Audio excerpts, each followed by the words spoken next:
Good evening.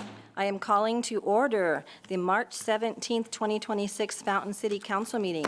If able, please stand for the Pledge of Allegiance.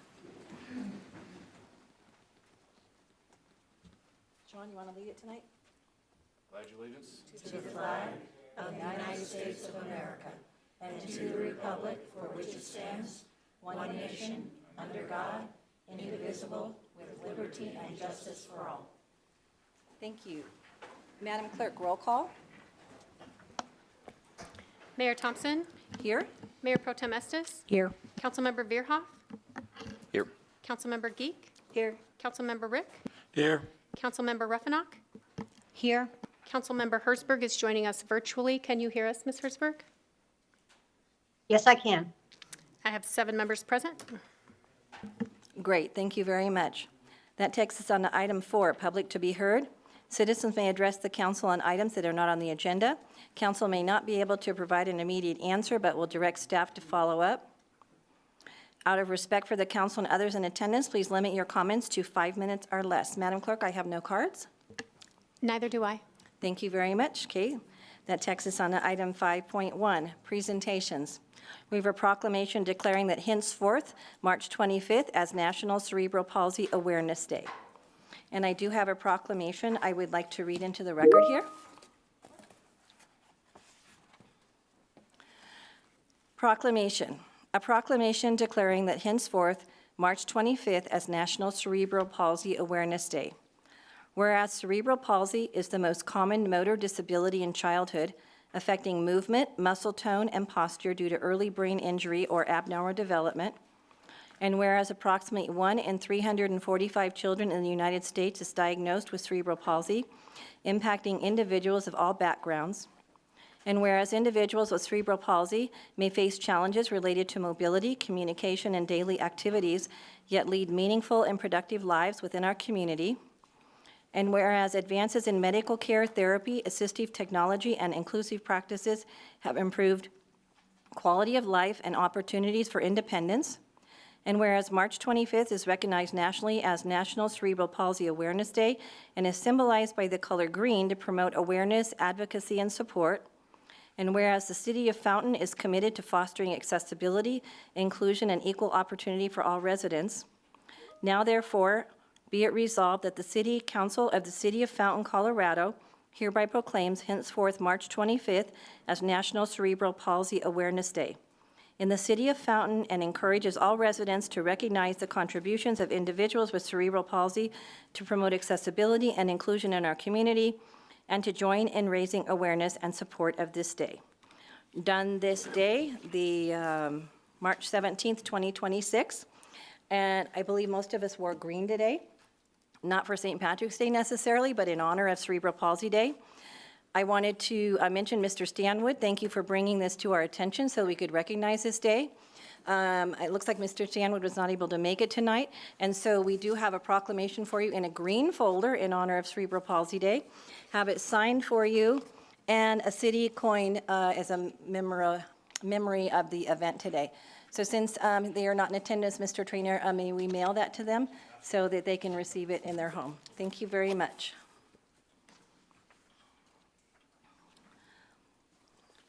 Okay, we have item on to the next one, a proclamation declaring that henceforth March 8th will be recognized as International Women's Day. Mayor Pro Tem Estes.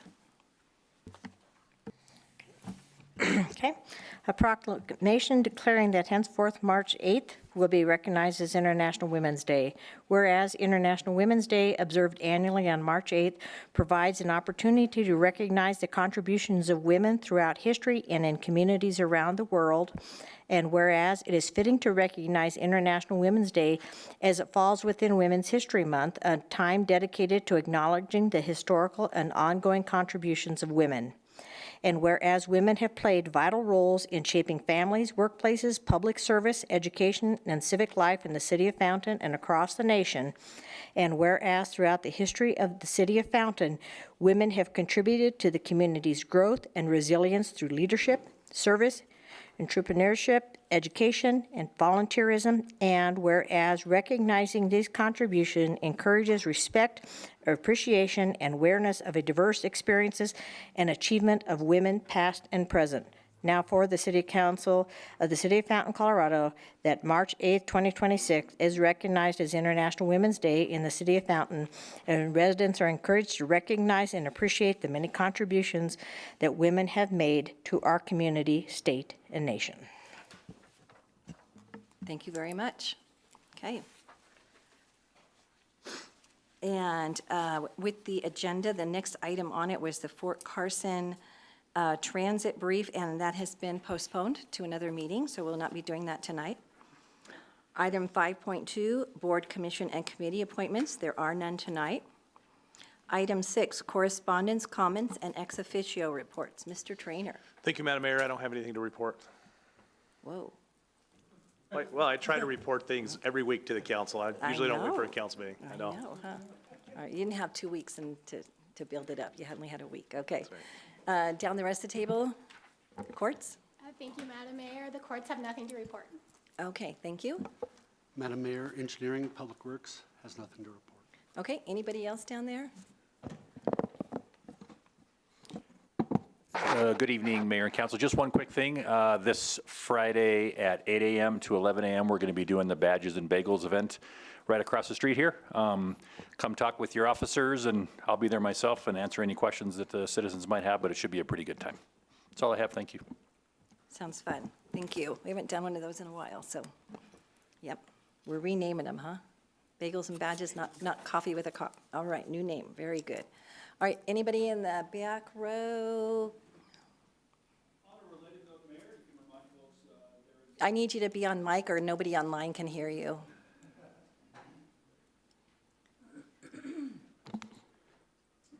Good evening, Mayor and Council. Bart Bedsole, Communications Director. On a very similar note, a reminder that Thursday will be the Veterans Claims Clinic over at the Police Department also, I believe 8:30 to 3 p.m. for anyone watching, listening, interested in coming out to that. Okay, thank you very much. Madam Clerk? Nothing, ma'am. Thank you. IT? You do have something to report tonight? It's typed out online. Would you like me to read it over the mic? No, not necessarily. I'll have staff review it and then we'll see. Okay. I assume they can see it? Okay, thank you. All righty.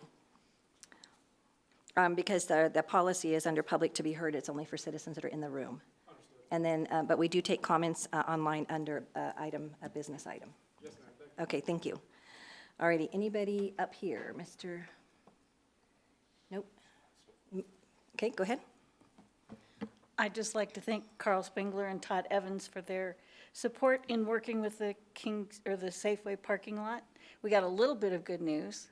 The west entrance into the shopping center has had some repair done, so maybe we're off to a good start.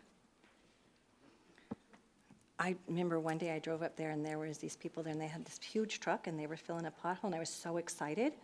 And they filled a pothole and drove off. There's like five places that got fixed. Ooh, ooh, all right, very good. Nope. All right, Councilmember Verhoff? Okay. Nothing to you? Okay. Gosh, I don't know. We had PPACG but last week and a lot of discussion there, a lot of different things going on.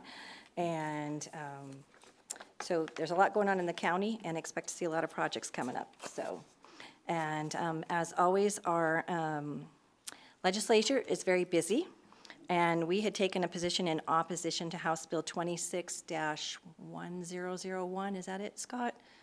And I understand that it's passed both houses and is on the governor's desk, and so I wrote a letter to the governor today expressing our opposition to that bill and all the reasons why, because it's a very invasive land use bill that would bypass a lot of our policies and procedures we've set up for our community. So. They are continuing to keep moving on. All right, item 7, consent agenda. All items listed under consent agenda are considered routine and will be approved with one motion. There will be no separate discussion of these items unless a council member or citizen so requests, in which case the item may be removed from the consent agenda and considered separately at the discretion of council. We have items 7A and 7B. What would council like to do with the consent agenda? Councilmember Estes. Move to approve consent agenda. Okay, we have a motion. Is there a second for that? Councilmember Rick, we have a motion. Second the motion. Okay, thank you. We have a motion and a second for the consent agenda. Is there any deliberation? Seeing none, please vote. Councilmember Hertzberg, how do you vote? Yes. I'm missing one vote from the dais, if you could check your,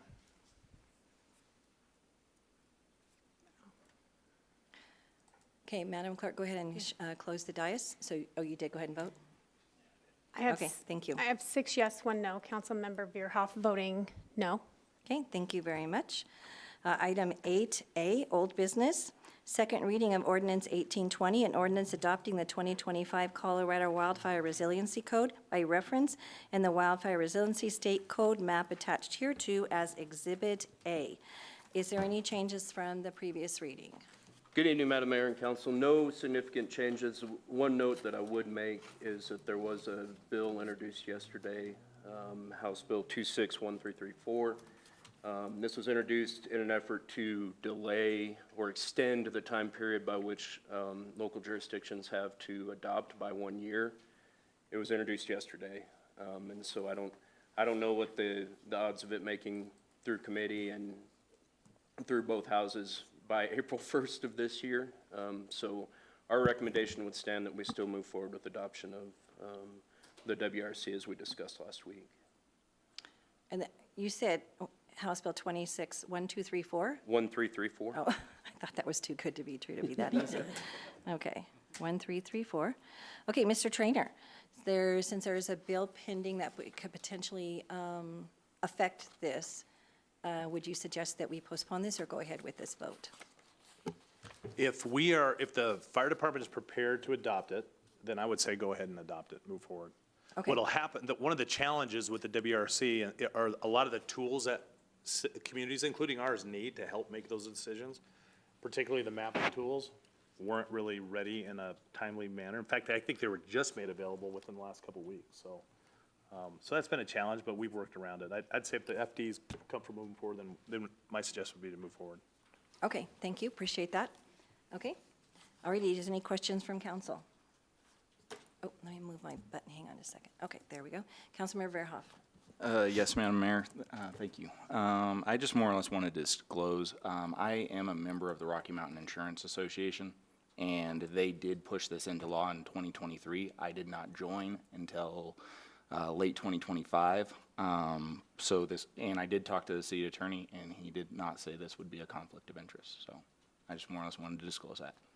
Okay, is everybody comfortable with that disclosure, that he can go ahead and vote on this item? Absolutely. Yes. Okay, thank you for disclosing that, appreciate it. All right, beyond that, is there any discussions or questions for the chief on this item? Okay, is there any questions or comments from anyone in the audience on this item of ordinance 1820? Any comments online about this? Okay, Councilmember Hertzberg, did you have any questions or comments? No, I don't. Thank you, Mayor.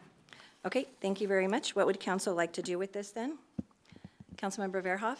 I move ordinance 1820 You move to approve? to approve. Okay, thank you. All righty. And Councilmember Rufinock? I will second that motion. Okay, we have a motion and a second. Is there any discussion about the motion? Seeing none, please vote. Councilmember Hertzberg, how do you vote? Yes. I have 7 yes, motion carried. Thank you.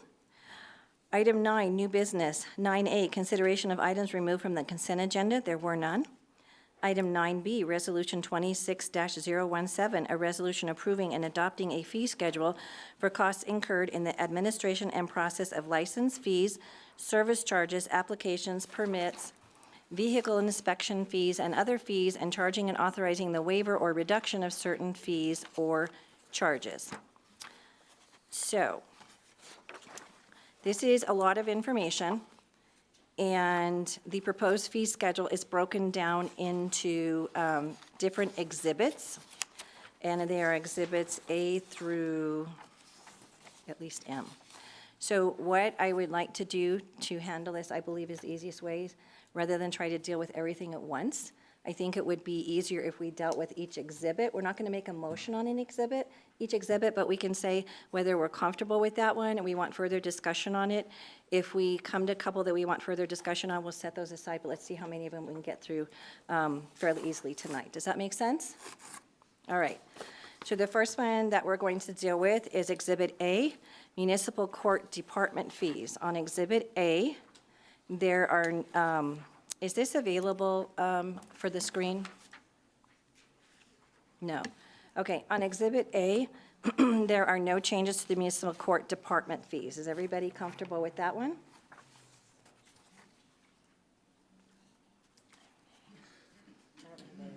Okay.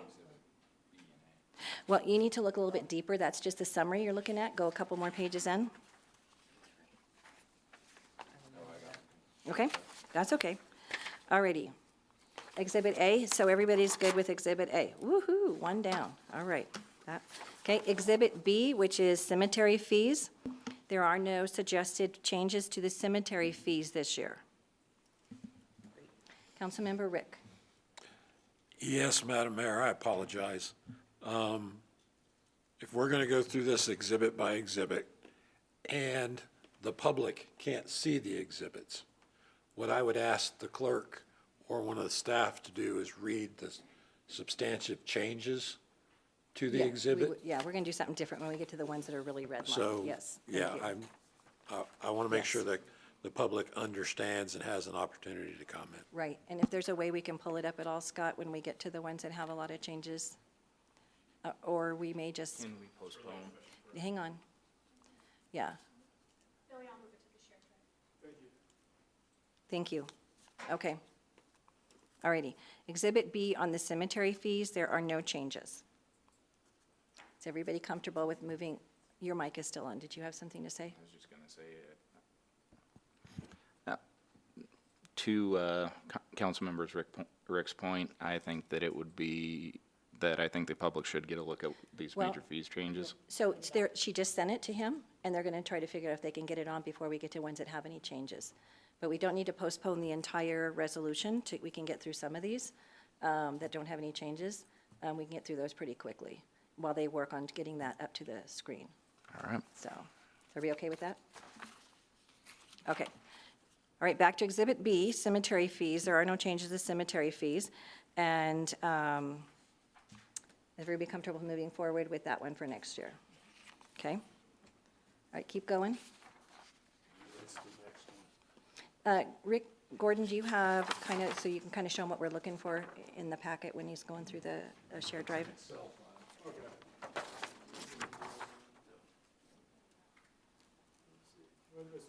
Okay. We're going to go ahead and skip, while they're working on getting it up, we will skip C for now. Set that over there. And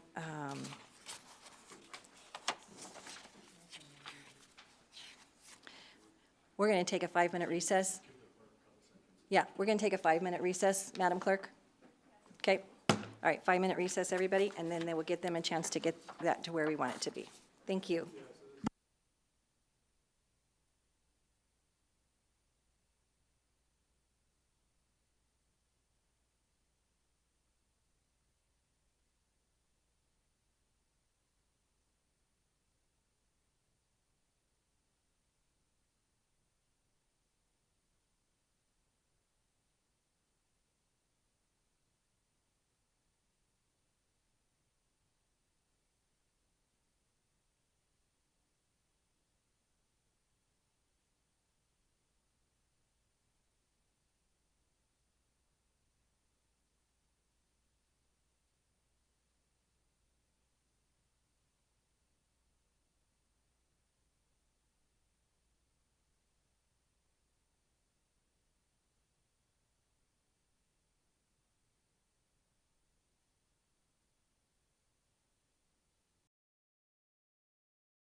hear that last definition, so, all righty. Because it's coming through on the sound here that they're trying online, so hang on just a second. To the citizen who can't hear, can you turn your volume up on whatever you're listening from? Can read my lips. Get my daughter here and do some sign language, huh? All right. Okay, you should be able to hear now. Yes, they can hear. Okay, all right, thank you for letting us know, and very good. All right, so we went through Exhibit C, which you should have been able to see. Are there any questions from any council members on Exhibit C, either for any proposed fees or fees not proposed you might have questions on? Councilmember Verhoff. For the adult-oriented use, don't we have a ban on that specific businesses in this community? I do not believe you legally can ban that, but we have them zoned into, they are zoned into certain areas. Is that correct? Yeah. Okay. Okay, so we have to have a fee for it because there's zoning for it. Okay. And then for the clerk and recorder fees, from my understanding of that, for the most part, that would actually be a fee decrease, is from the looks of it, unless it's a small document, correct? No, the size of the document doesn't matter.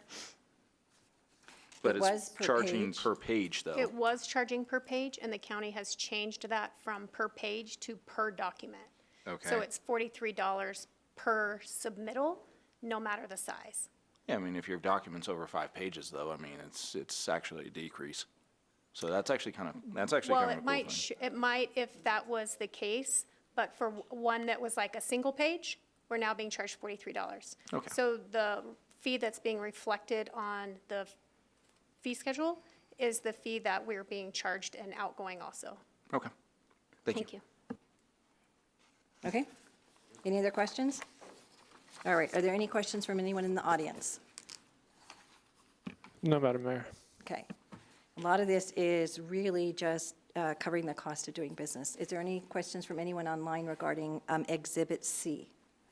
Okay, thank you very much. So you guys are good with Exhibit C? All right, set that in the good side. All right, on to Exhibit D. Exhibit D, Police Department fees.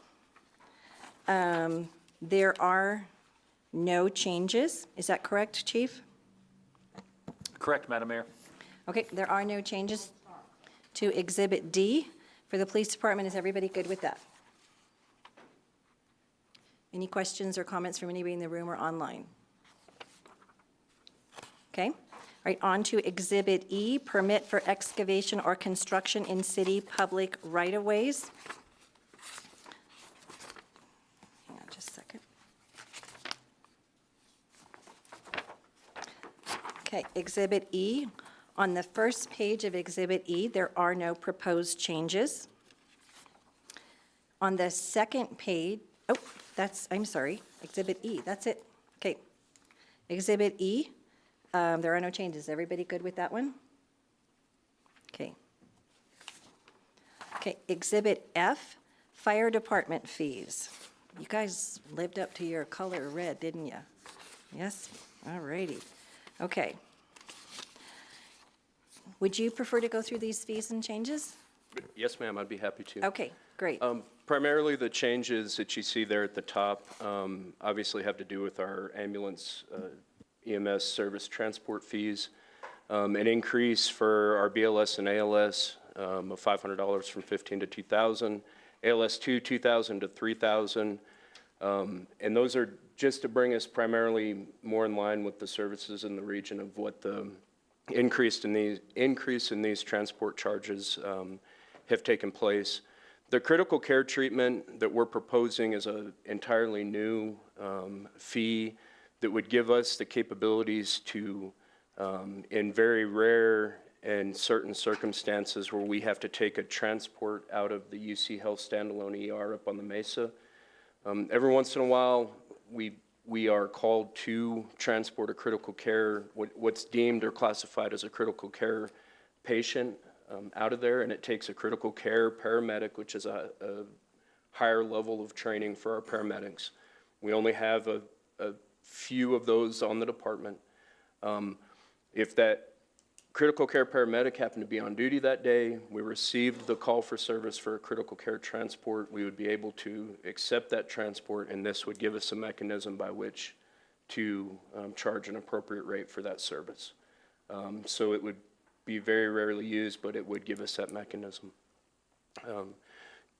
Beyond that, going down, the proposed changes reflect the changes in our salary structure that has taken place over the last several years between merit raises and salary adjustments that we've had over the last couple of years. Outside of that, I think the only two that we have that are new are an additional $25 fee for food truck inspections as well as the WRC inspections. And we've proposed $25 a piece for those for each inspection. I think that's primarily it in a nutshell.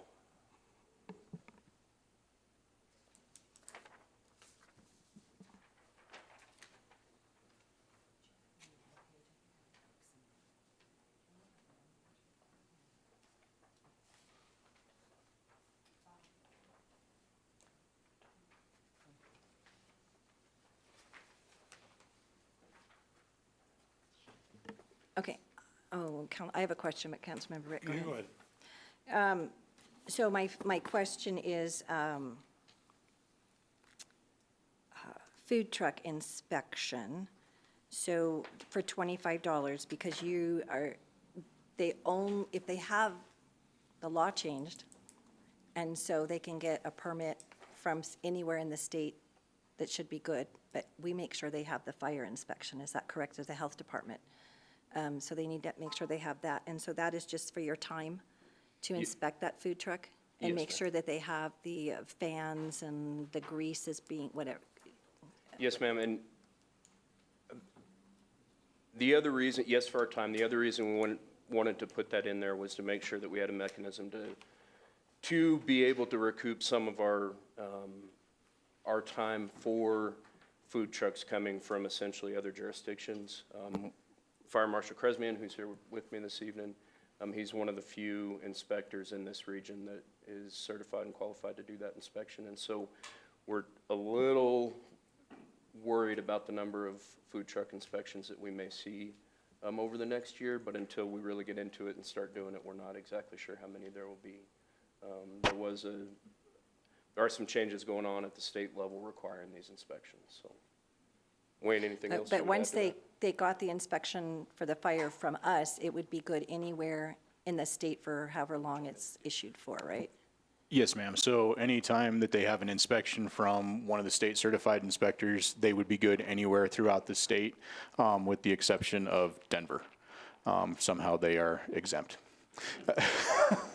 I'm shocked. But the big one right now is right now, El Paso County has, according to the certification agency, they have one inspector, and I am standing in front of you right now for the county. Okay. So, Well, congratulations. I think. I think it's fascinating because this bill was pushed by Denver to have it so that they were good everywhere in the state, and then they exempt, okay. Yeah, government, okay. Councilmember Rick. Thank you. IT, can you go back up to the start of this exhibit? The whole, all the way to the top? No, just, yeah, keep going. To where it talks about the BLS and the ALS and the critical care. Yeah, right. Yeah, BLS, ALS, ALS2, critical care, 2,000, 3,000, and 5,000. A lot of our customers, if you will, who need ambulance care are on Medicare. Of that 2,000, 3,000, and 5,000, how much is Medicare covering and how much is, does the average resident of Fountain have to cover? And that's the interesting part about the folks that are on Medicare and the Medicare coverage is that they have essentially a set amount that they will pay for that transport. And I don't remember exactly what it is off the top of my head, but it's not anywhere near this per transport. We make an attempt to balance bill the rest of it, but it's not usually successful. These proposed fees would be more impactful to those that have different health insurance coverages other than Medicaid, Medicare. Does that answer your question? Our recoup would be higher from the insurance coverages other than Yeah, Medicaid. but I hear what you're saying, but does the person with Medicare have to pay $200, $500, $1,000? I'm trying to get a feel for, what the average person in Medicare here in Fountain is having to pay for that ambulance service. Are you referring to Medicare or Medicaid? Primarily Medicare. Okay. And I cannot give you that answer right now. I with a little bit of research, I could get you that answer. But right off the top of my head, I just don't remember what it is. Usually those patients, my understanding, a lot of times don't have a copay, or if they do, it's very minimal for EMS transports, but I will get you that information. Okay. I'm okay with us going on. I do want the information. Yep. But, we may have to revisit that later, depending upon how much that cost to Medicare patients are. Well, and Medicare, since I had to do all the research last year for my husband joining it, it just depends on the policy that you get. It depends on there's so many different ones out there and what you're purchasing of the extra supplemental and all that kind of stuff. And so I think it's like any insurance, it's very confusing, when you get into that. So, okay. Councilmember Verhoff. Thank you, Madam Mayor. And thank you, Chief Graham. I was just going to say that my math's probably slightly off, but it's about a 30% increase on the ALS2 and the BLS1 approximately. What's the justification behind a 30% increase over 3 years? The primary reason is to stay consistent in line with the other transport agencies in the region. Both the cost of supplies, the cost of salaries and benefits, anything that this money is recouped from that goes back into our ambulance fund gives us the ability to, help pay the bills of operating the service. So that would be my response to that. One, to stay consistent with the other services in the region, and also to help offset the increasing cost of doing business. And you guys get together really and analyze all those costs and look at it. You're not just saying, let's just keep up with whoever. Correct. You're looking at the costs. We are. Councilmember Rick? Sorry. Okay. Right, and then the review fee for the Colorado Wildfire Resiliency Code is because with the new code that the state has put upon us, with that resiliency code, if somebody comes in and they have to replace more than 25% of their property, then you have to review to make sure that they're using materials that are consistent with the new code. And that's really why the only reason you guys are stepping into this is because of that requirement. We do, and we kind of felt like the $25 was a fairly nominal fee and a starting point for us, mainly because this is a brand-new program. We don't know what the impact's going to be to our fire prevention division. I mean, we can kind of predict, and we think it's going to be impactful, but for now, this is where we thought we would start, not to go too overboard, but to put that nominal fee there to help recoup some costs. Yeah, I'd like to review that fee next year. I don't know how anybody else feels since it is new. And you may find out it takes you 15 minutes, and you may find out it takes you 3 hours. Or it may be like planning when we have continuous resubmittals, because back and forth on things, and we need to be sure that your time is being reimbursed. Sure. So, all right, and I would almost guess their insurance would be paying for that if they're having an insurance claim.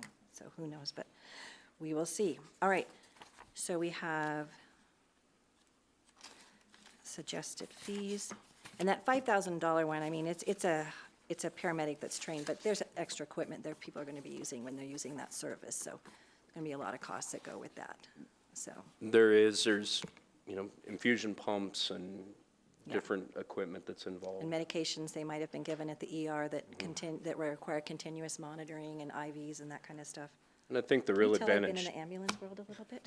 The real advantage to it is also that if we have the ability to accept those transports, Right. the patient doesn't have to wait for another service to come in from Right. outside of the area. Maybe they've started an IV infusion of a medication that a paramedic cannot monitor on the way to the hospital. It takes a critical care paramedic. Then if we're not able to accept that, all bets are off as to where the next unit is to come in and transport that patient. Right. Okay. All right, are there any questions from council on F? Any further questions? Are there any questions from anyone in the audience on Exhibit F? Or any questions from anyone online on Exhibit F? Okay, is everybody comfortable moving? Oh, Just on the mileage piece, is that per mile or is that for? Yes. I can answer that one because I know that. Did you have a question? Please come down and state your name for the record. No, it's okay. It's a good question. If you haven't had to use an ambulance a lot, you wouldn't know.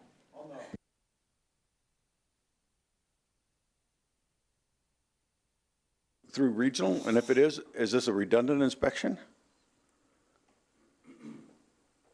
I mean, when I put in a fireplace, they had to come inspect it. Right, he was getting, No, sir. Regional will not be doing the inspections specifically for the WRC.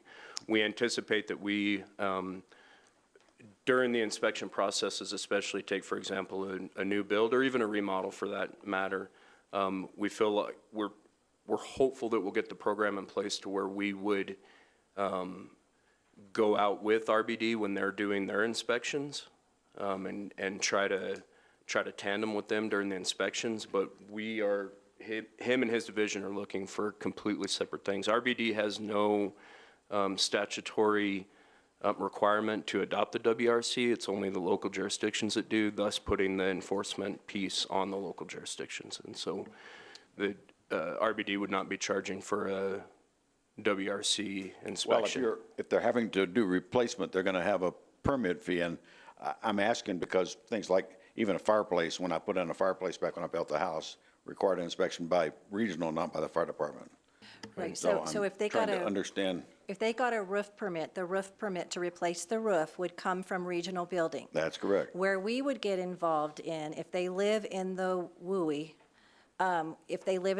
then they would have to inspect that the correct kind of materials were being used on that roof. The That's not gonna fall under regional?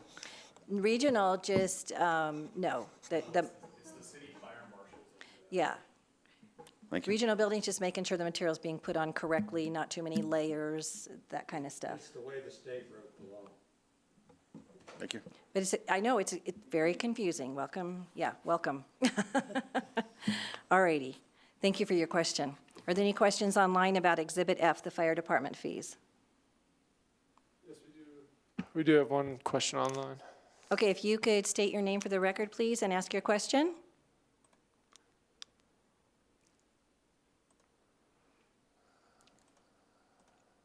Please go ahead and unmute.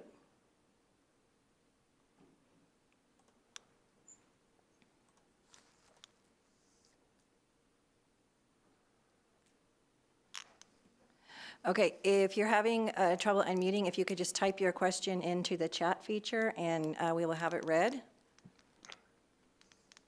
Unless it's a novel.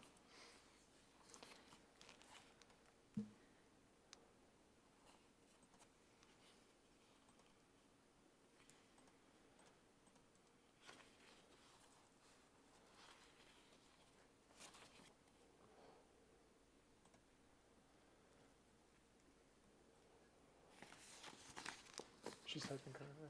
I'm sorry? She's typing currently. Okay, all right, give her another second to type it in.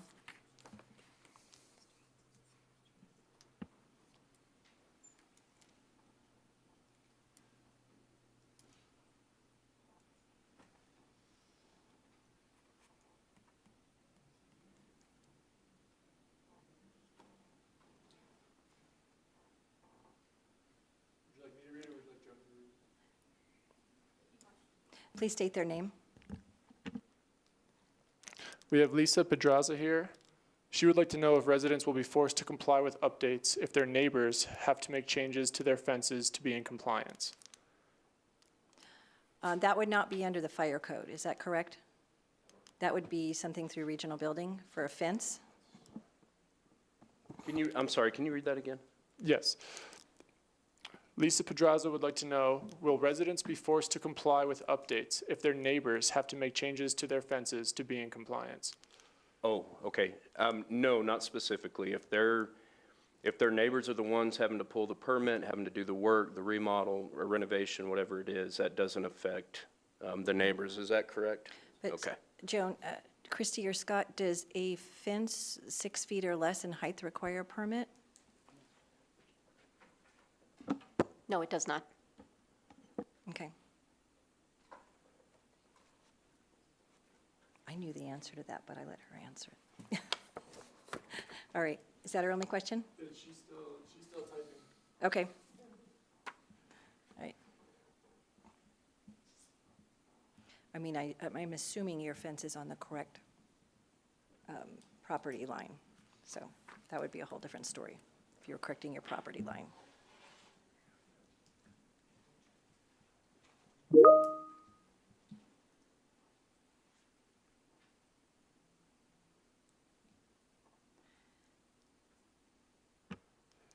She would like to clarify, this is in regard to the new state law and past law for fountains specifically to update to fire resistance. And that doesn't change my answer. The answer is still no. If your neighbor is having to make updates to fire-resistant materials on any part of their property, that doesn't trigger the need for you to do that. Okay? All right. All right, is council comfortable with moving forward with Exhibit F on the fire department fees? Okay?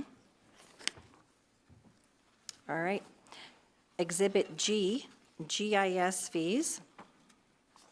There are no suggested changes to the GIS fees.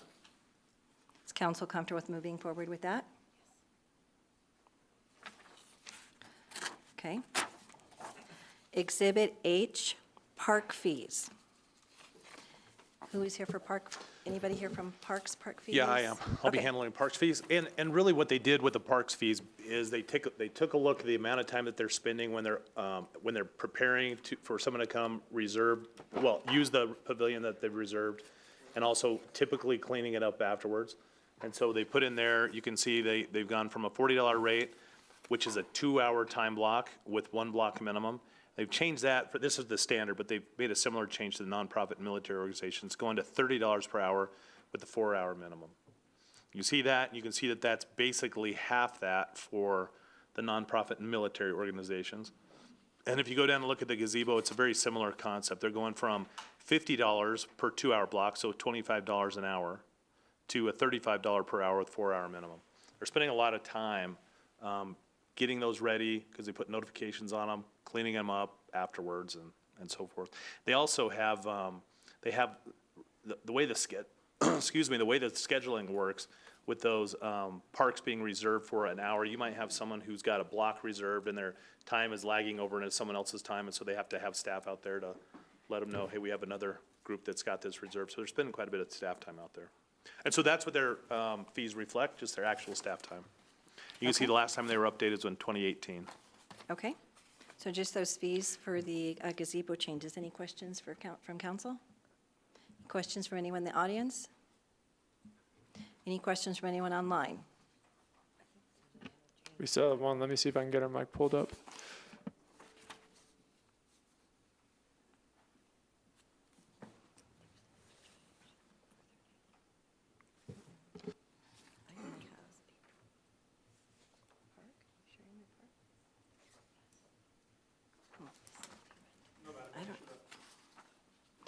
Okay. Councilmember Ruffinack has a question on special events. I think there's one other change. There's a change listed, but it's not redlined. It says 200-plus people, 100, right now the fee is $100 per 2-hour block, 1 block minimum, the cost of the structures. But over here, it says $60 per 2-hour block, 1 block minimum, plus the cost of the structure and structure fields.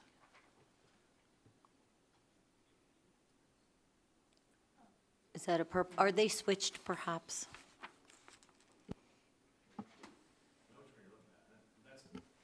You know, that's not an actual change that we really discussed, so I'm not familiar why they would be reducing that. Well, let's set H aside for the moment. Yeah. Okay, maybe Scott can have time to answer the question. We'll just set My that one aside. recommendation would be to change that, to set that specific change aside for a moment. Yeah, Yeah. but we're going to just set the whole exhibit aside for a second. Okay, let's go on to Exhibit I, recreation fees. This is another fee I'd like to see reviewed next year. We set those fees in 2022, and nothing costs the same as it did in 2022. But there are no fees, so is everybody comfortable with I? No changes? Okay. All right, and let me set that one up. Okay, Exhibit J, other fees. And this looks like it falls in the clerk's department. Madam Clerk?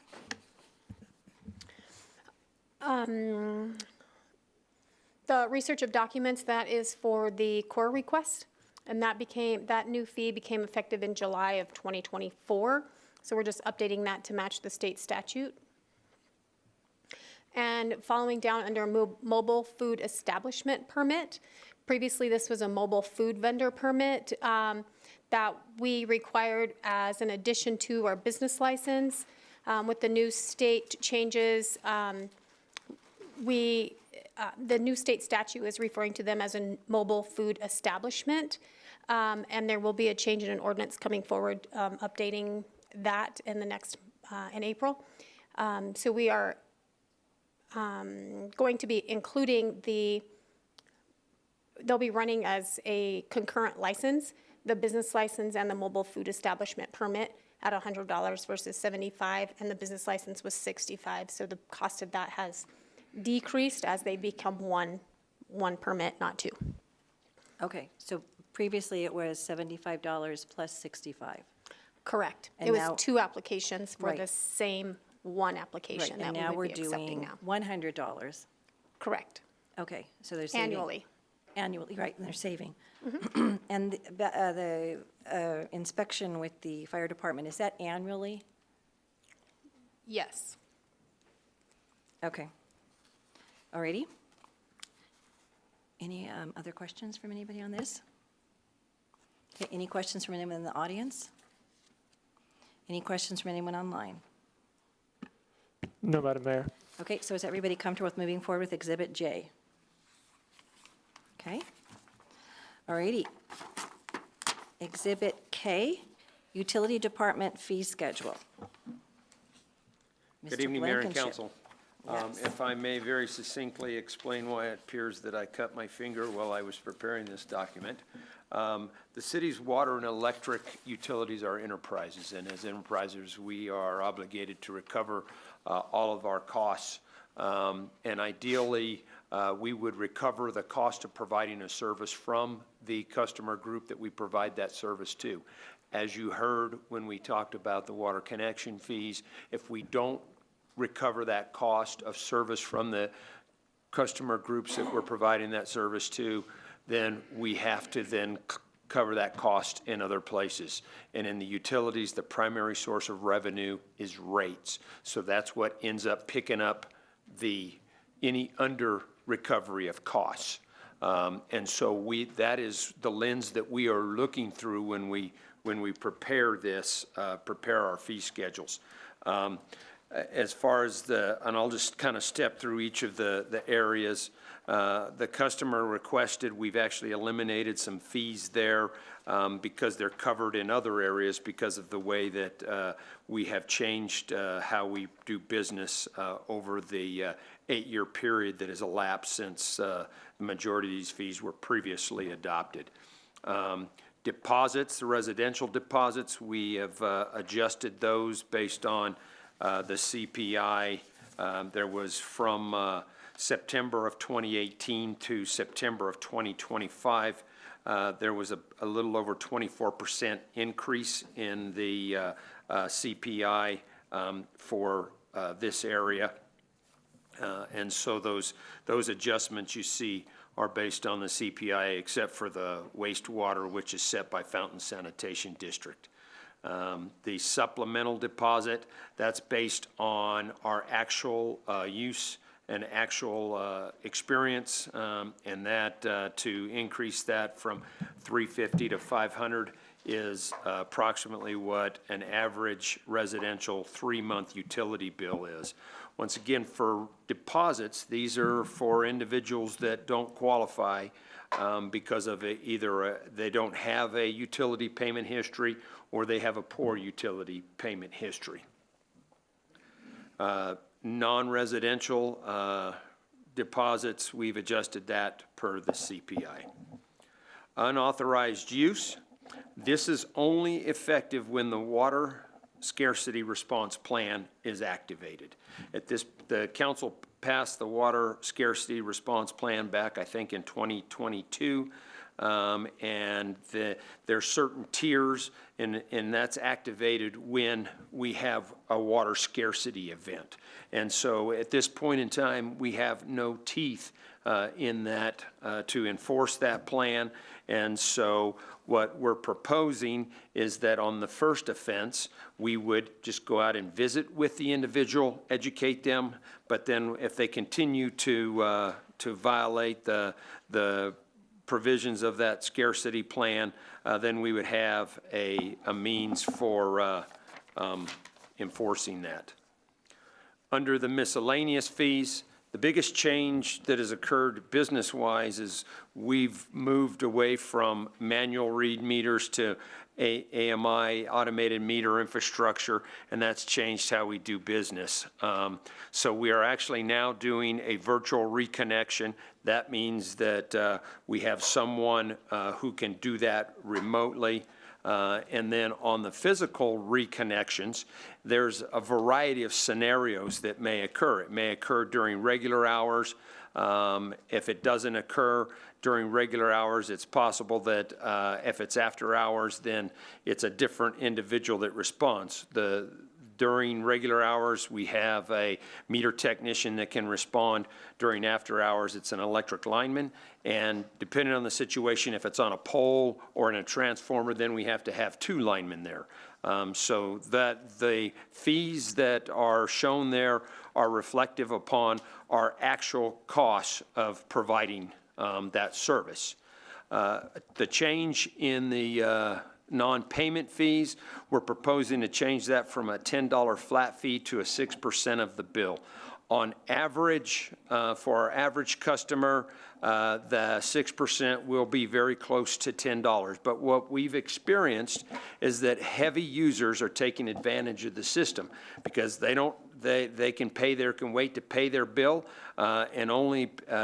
and if they wait right up until the point they're going to get disconnected, they would only pay a $10 late fee payment. Under this proposal, they would pay 6% of their bill, and we think that that will motivate them to actually pay their bill on time. The collection fee, we are proposing that if we have to send someone to collections, that we can recover the actual costs of sending that to collections. The water hydrant and non-potable deposit and fees, we actually started a program, and it says 2018, the one that's crossed through the $1,300. That was really actually done in 2022. And we've learned a lot in the implementation of this program. We've had people who do not report their use. We've had people who don't return their meters. And so we have gone in and identified all of these actual costs, and especially like on the deposit, the hydrant meter itself, we're currently, that assembly costs us a little over $2,200. And what we're finding is for the deposit for use, if people are not reporting, that in order for us to be able to cover that expense, that we need to collect a $3,000 hydrant water use deposit.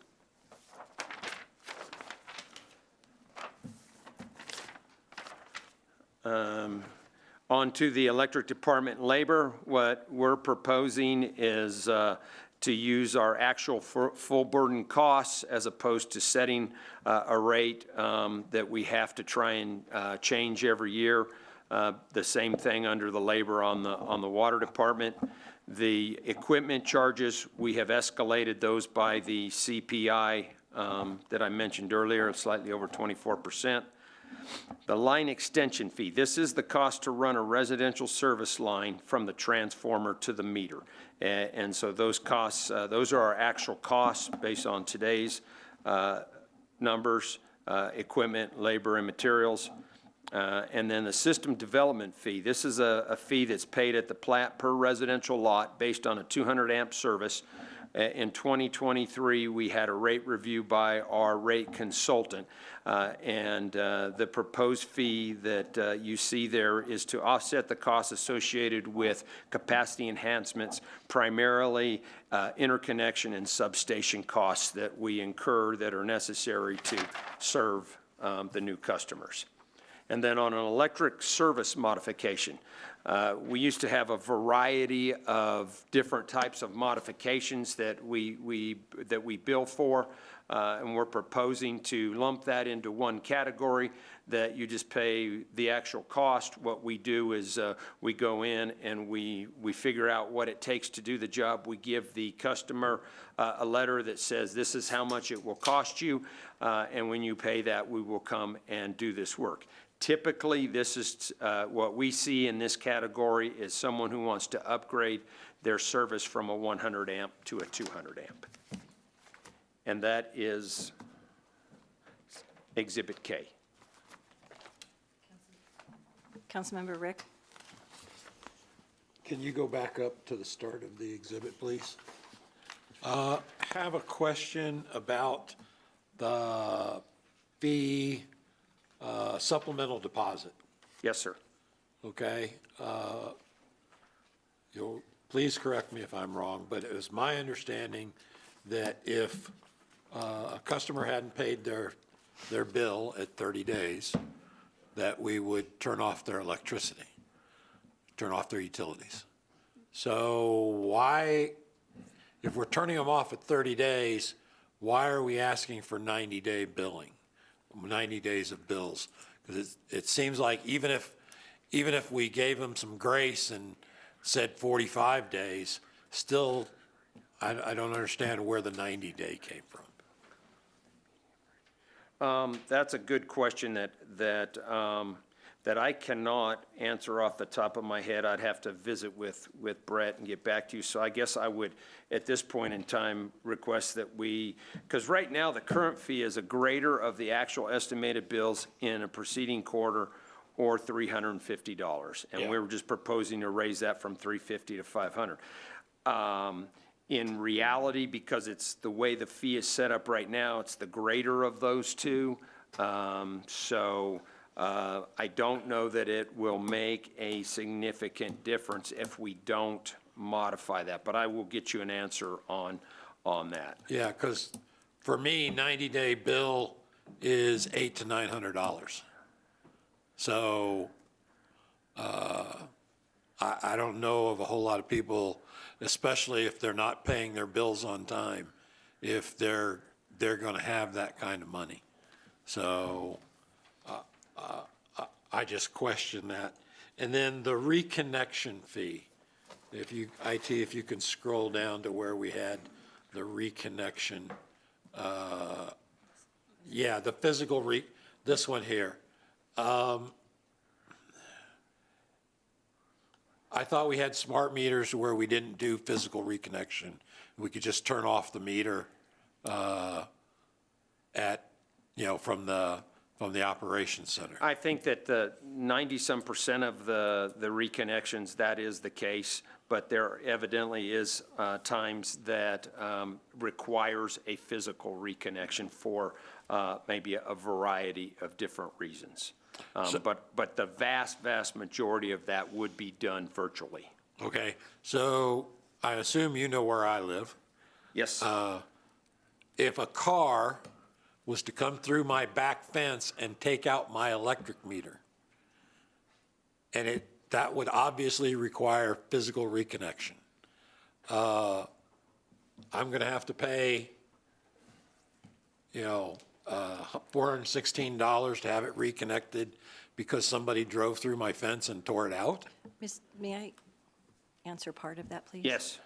When I did a ride-along with the guy from the electric department, there was someone who had purchased a home and was completely remodeling it. As part of what they were doing, they were redoing the electrical system, so to prevent an accident from happening, they actually went out and they took the, Meter out. thank you, the part, the meter out, and then he kept it in his truck until they called for, that they were finished with it, and they were ready for power to be turned back on, and then he came back and that was done during the day. Yeah. So I'm assuming that if something like that is done on a weekend or they don't get done by the time regular business hours are, that would be where that fee would come into? That's a great example of one of those instances. As far as, whether it's a car running into your backyard, a tree falling down,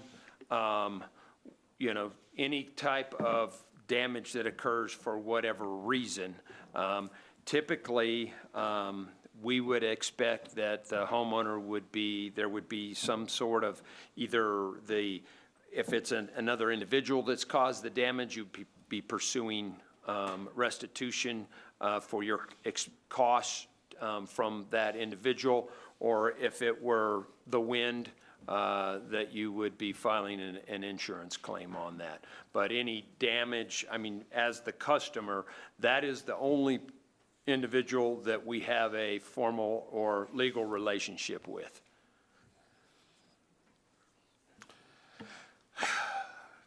I'm not sure I agree with that, but okay.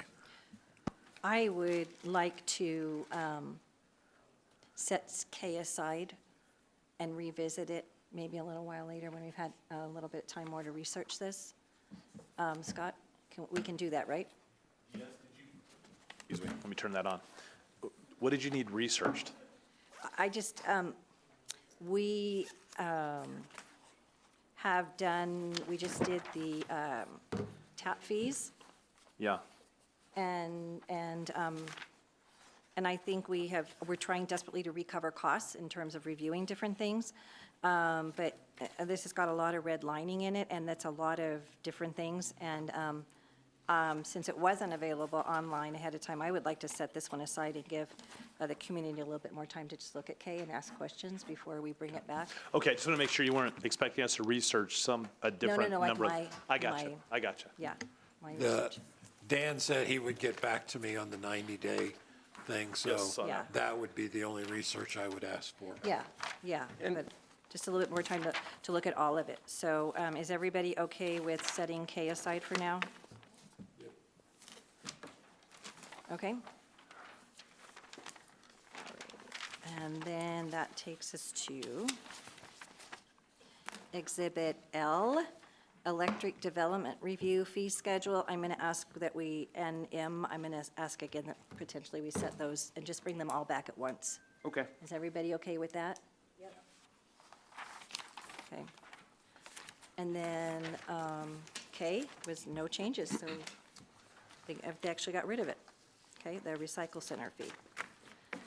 Okay, so if I am understanding this correctly, and everybody listen, let's make sure I do it right? We're going to need a motion on the resolution to be amended. Is that correct, Madam Clerk? Yes, you will. Okay, that And you, we, I'm sorry, you could make a motion to approve exhibits. okay, only to approve and then bring the rest back at a further date, which, yes, sir.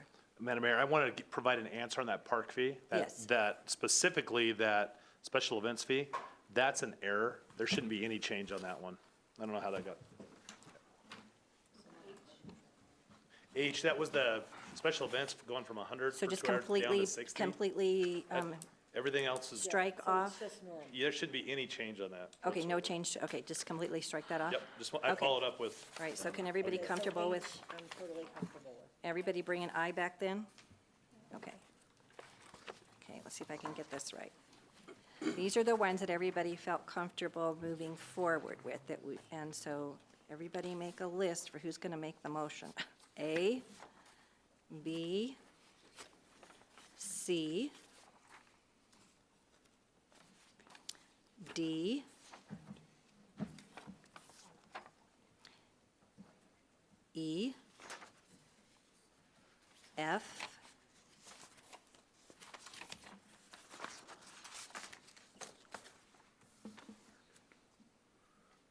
G,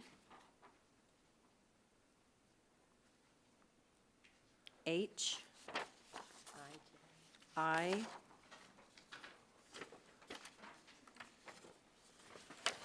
and, is that, and K is the only one we're waiting on? No, K. J.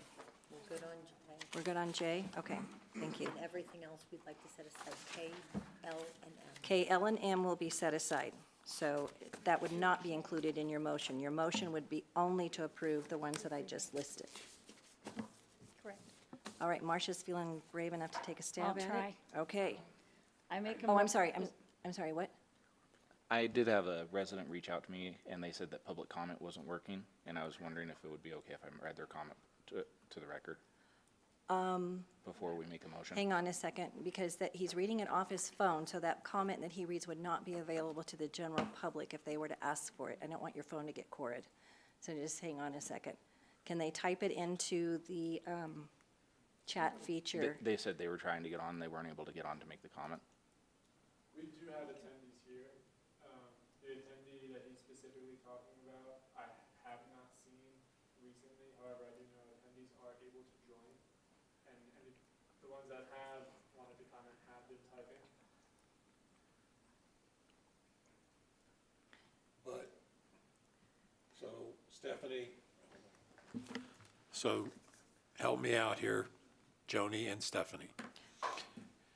If Councilmember Veerhoff reads his text message from a person into the record, does that make his phone corrable since he's making it available to everybody?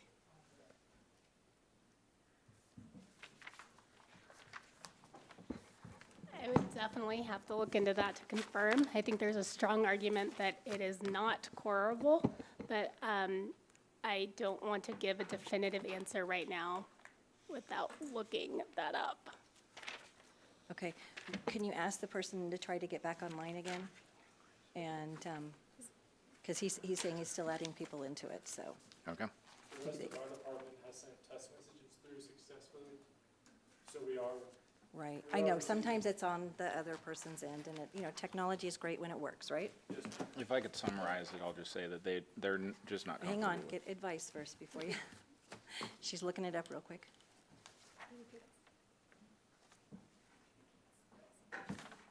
Madam Mayor, can I jump in and Yes, go right muddy the ahead. waters even more? Yeah, go right ahead. I've got a little more information, follow-up, Councilmember Rick, to the questions that you were asking. It is against state law for us to balance bill the patients that are Medicaid patients that we transport. Typically, our recoup costs for our Medicaid patients are between $150 and $200 per transport. And we cannot, by state law, balance bill that, and those patients have no co-pays. A third of our transports right now statistically are Medicaid patients. We are, however, able, like I mentioned earlier, we are able to balance bill the other patients that have different insurances besides Medicaid, but we cannot balance bill Medicaid patients. So, let me make sure I understand it. Thank you for looking that up, by the way. So, Medicare is only paying between $100 and $200, and we cannot recoup the rest of that $1,800 to $4,800. Is that correct? That's correct. Okay. That answers my question. Thank you, sir. Yes, sir. Thank you. Mr. Blankenship, your mic is on. Did you have a comment? no. You're, okay, I forgot to turn it off, sorry about that. that's okay. We always learn a lot from you when you speak, so. Marcia, I'll come back to you in a minute. Okay, so. I'll shut. I think we're waiting on the city attorney to double-check something for us. Yes, ma'am. Our consensus would be if he has the capabilities to email that to my email, I would be happy to read it into the record for him. Does he have access to email at the moment? Or she? I can ask. Okay, and Joni, while he's asking, what is your email? T. Evans, kidding, kidding. I'm kidding. He's not here to defend himself. So it's J Carneal, JCARNEAL at fountaincolorado.org. Oh my gosh, that was too funny. Good job. We just have to get it in at least once during the meeting, even when he's not here, huh? He's gonna, hopefully he'll laugh when he sees this, so, yes. Yes, yes. All righty. Thank you for that very quick advice, appreciate it. Trying to always make sure we're doing things in the appropriate manner.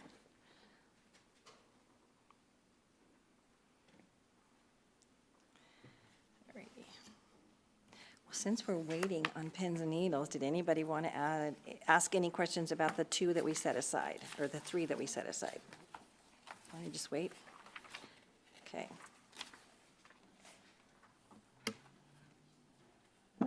I want to ask a totally related but different question about the ambulance rides. Is that okay? That's fine. We can, Chief, she'd like to go back and ask a question while we're waiting on the ambulance fund?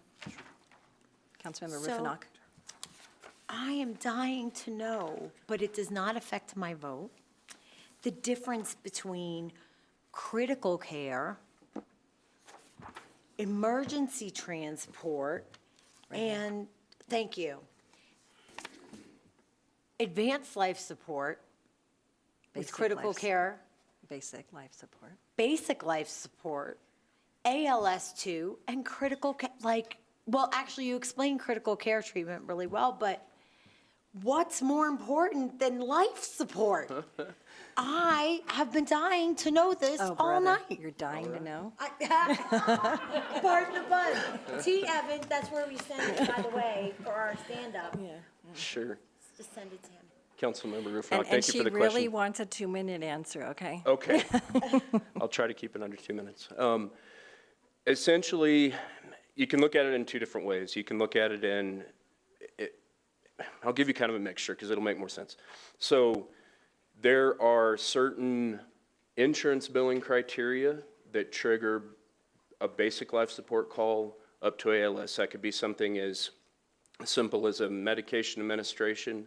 That medicine that we administer being something of a higher level nature, that may trigger within insurance billing the difference between a BLS and an ALS. In my world, in our world, we view it as specifically what sort of care the patient needs and what level of provider is able to provide that care and to provide treatment through the transport of the patient. So BLS, stub toe. ALS, asthma attack. ALS2, cardiac arrest. Now, that's very broad, very general, very generic, but just as it has to do with the severity of call and the severity and the provider level providing care. Does that make sense? Okay, you're welcome. Good We can go job. down that rabbit hole for longer than 2 I minutes know, if that's you'd why I like. gave you a time limit. That's why I Okay. gave you a time limit, yeah. Right. And if you are on the last one, you do not want to ride in the back of an ambulance, because I've been there and done that, and it is not a fun place to be trying to stay on the bench. So, yes, sir. Mayor, may I respectfully make a request? I would ask the council to consider at least the water hydrant and potable deposit and fees section of item or Exhibit K, because our assets, our ratepayers' assets are really at risk based on, we only collect a $1,300 water use and meter deposit. We do have a fee that we can charge them for $1,500, but quite frankly, if they go off and don't pay their bill and they take the meter, we can't find them. I mean, so that particular section, I think, if anything at all tonight, is really critical to protect the assets of our utility and our ratepayers. So yeah, if you can, it's on the second page, second and third page, on the very bottom of the second page and the top of the third page. So I would respectfully ask that you consider it's the water hydrant and non-potable. There we go. That's the first part of it, and then the second part of it is at the top of the second page. I would respectfully ask that you give that consideration for passage this evening, please. Madam Clerk? Madam Clerk? He's requesting that we pull out part of Exhibit K and pass just that. Since they're listed as block exhibits, is that something we can do? Certainly, if the council would like to do that. And then bring back the remainder of K at the, Yes, I'm sorry, I'm trying to get to the email from Mr. Veerhoff, and I wasn't listening, but I would think your motion would have to be very clear so that in order to know what is approved and what is coming back. okay. All right. Well, having seen that in action during some of the freeway construction, when there's a fire hydrant near my business which was the one they were supposed to be using, it's going on, it's very real. So, yeah, or they have a water meter from another provider, so that they're not reporting it to us. I finally learned the color of which one should be on the fire hydrant if they were for the city of Fountain. Any other color, they weren't paying in. So, yep. So that's a very real thing. But, so you're asking us for Exhibit K to just pull out the section under water hydrant and non-portable deposit and fees, and only that section. Yes, and ma'am, I pass really tonight. believe Okay, that so make that's sure we're being really clear. absolutely in the best interest of our utility and ratepayers to proceed with that one, please. Thank Okay. you. Right. Okay, Madam Clerk, do you have an email? But not that one. No. I do not as of yet, I'm sorry. Okay, what would council like to do? We have a suggestion from a council member, take a 5-minute recess and then come back and deal with it whether the email's there or not? Does that work for everybody? Okay, it is 7:27. We will be back at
And public comments are at the beginning of the meeting, so if you have a question or comment about something that's not on the agenda, public to be heard is the appropriate time to ask that question in person. And when we are doing the business of the city, the comments are kept to the business in hand. So, Madam Clerk, do you have a comment about the agenda item? I do not have a comment about the agenda item, ma'am, no.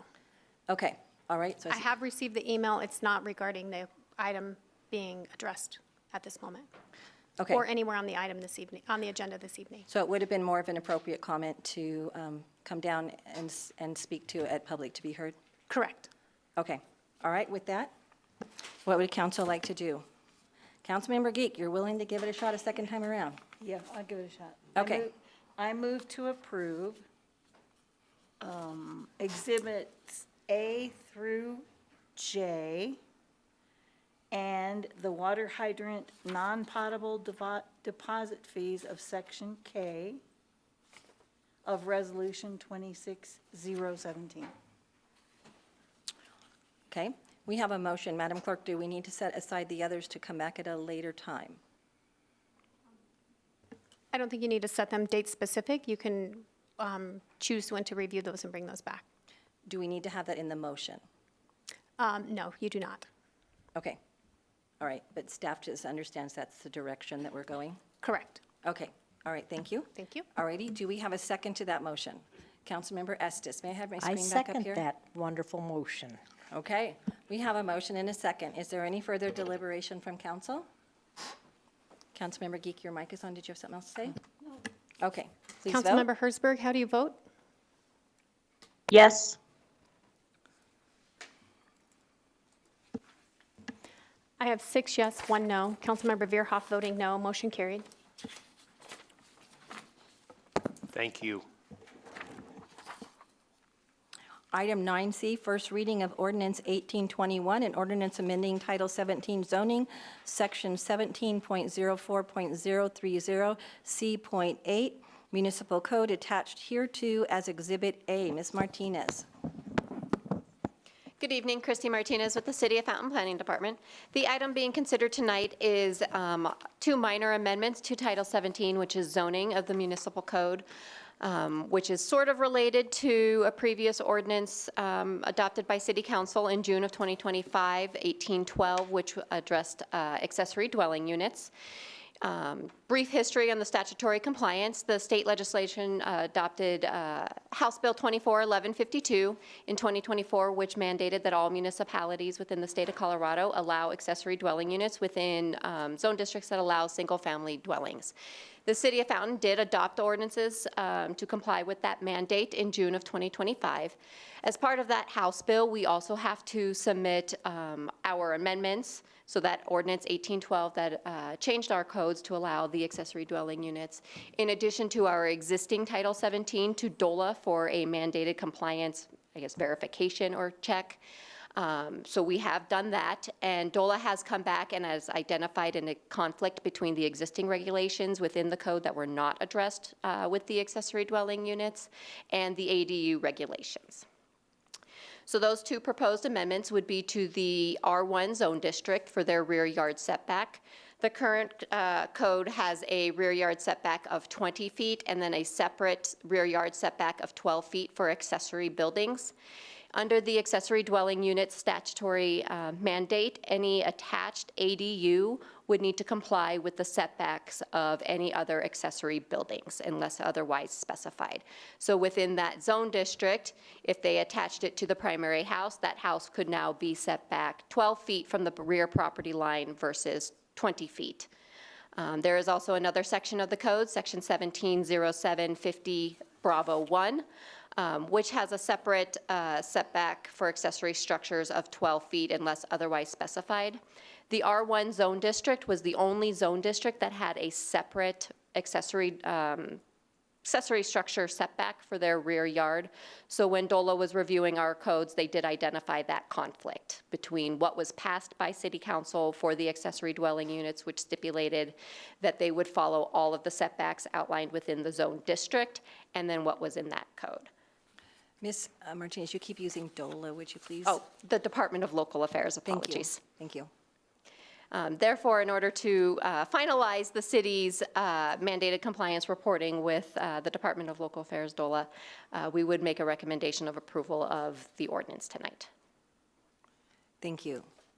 This kind of goes back to the question Councilmember Geek asked in the last question, if we're a home rule city, why are we being all these things forced on us? And the state is writing them into the laws now and saying that we have to do them essentially, and taking more and more local control away from the citizens and more the ability of us to decide how we want our community to look.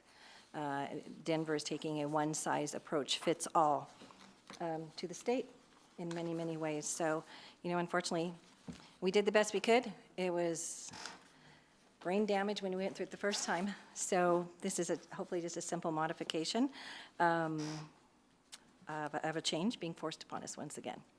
But we have to follow it. So what would council like to do with ordinance 1821? I move Councilmember to Rufinock? approve ordinance 1821. Can we have a motion? Could I ask a question, Mayor? Oh, I'm sorry. Thank you, Councilmember Hersberg, for breaking in. I apologize. Go right Could I ahead. ask a question? Christie, the 20 feet backyard setback, is that a state mandate? It is not. This is the rear yard setback of the 20 feet is specific to the R1 zone district only. Every other zone district does have its own unique rear yard setback identified in the municipal code. And can you define R1? It is the small lot, single-family residential district. Okay, and is the 20 feet backyard setback for R1, is that also consistent with what El Paso County requires, or are we different? El Paso County has their own zone districts and development standards, so it may be consistent, but the zoning classifications between the city and El Paso County vastly different. Okay, 20 feet just seems like quite a distance. Is there a reason why it's 20 feet? That has been the rear yard setback established within that zone district since, I believe, the 1988 ordinance. Do we know why it's 20 feet? I do not know. Okay, thank you. Councilmember Verhoff, and I'll come back to you for the motion again. Okay, Councilmember Verhoff? What properties are considered the small residential? Like, is there a specific lot size for that? Each zone district, or each lot within the city has a specified zone district. So there are certain areas that fall within the R1 zone district. So, example, Councilmember Estes' lot may have a different zone district than yours, which may have a different zone district than Councilmember Hersberg. Okay. What's a good example? Oh. The lot size is 6,000 square feet, I believe, is the minimum. Thank you. Okay. And all subject to change with some other laws they're working on, right? That is absolutely correct. Yes. Okay, all righty. Are there any, hang on just a second. Any other questions from anybody on council? Councilmember Rick, is it a question or, because I was going to come Yes. back to Councilmember. Yes, Okay. question. I am not trying to make a motion. No, that's okay. Did we ask for public comment? Well, I'm coming back to that. I'm Okay. kind of backing up the whole thing Okay. since That's- somebody that's- pointed out that I didn't do that, so I'm getting there. Okay? All right. Any other comments from any other council members? Okay, any comments from anyone in the public? IT? No, ma'am. Okay? All right.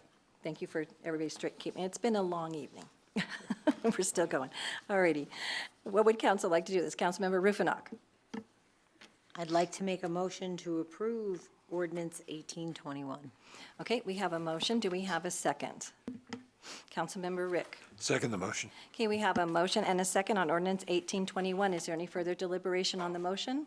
Seeing none, please vote. Councilmember Hersberg, how do you vote? I vote no. Joni, our screens aren't working? Oh. there you go.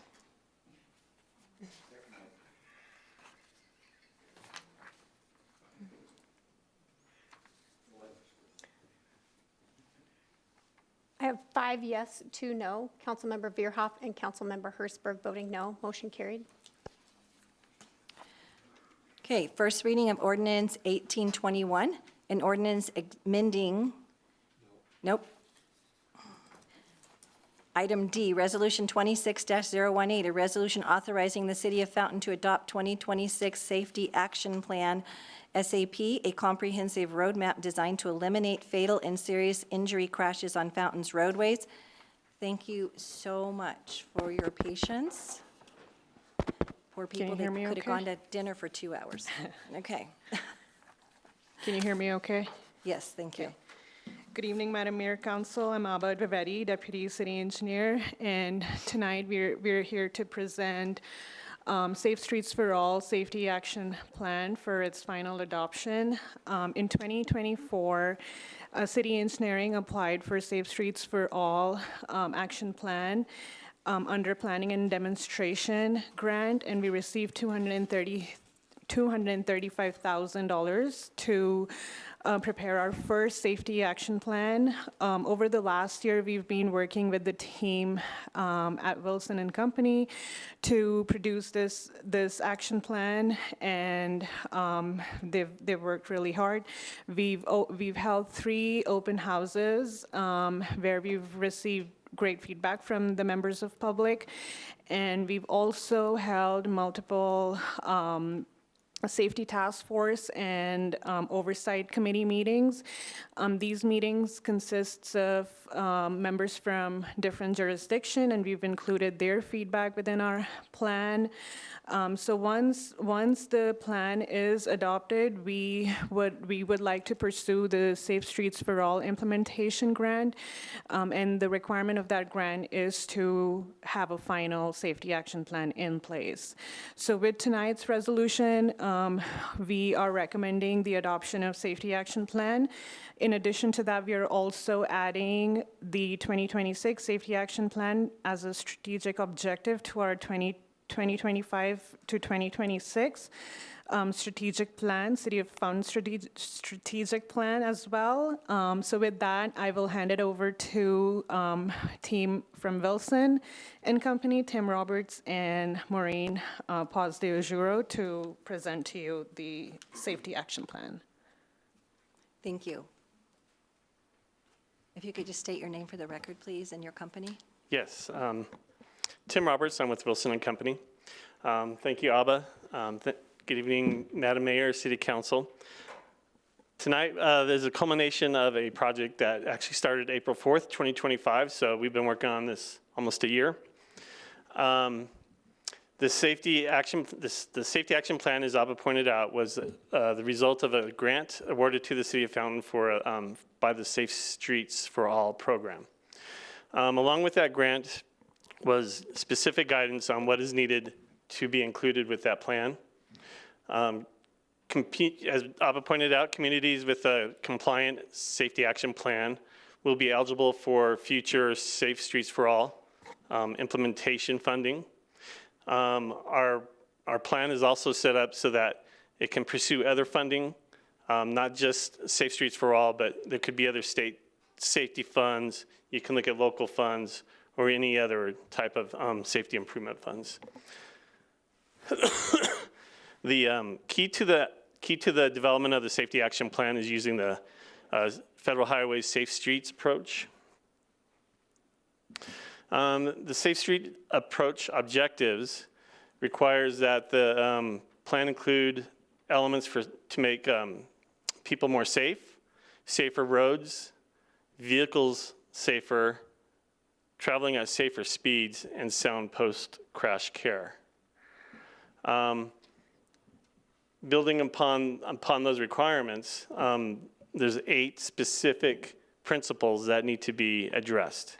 One is the leadership commitment, that the plan be developed through a comprehensive planning process that include comprehensive crash analysis.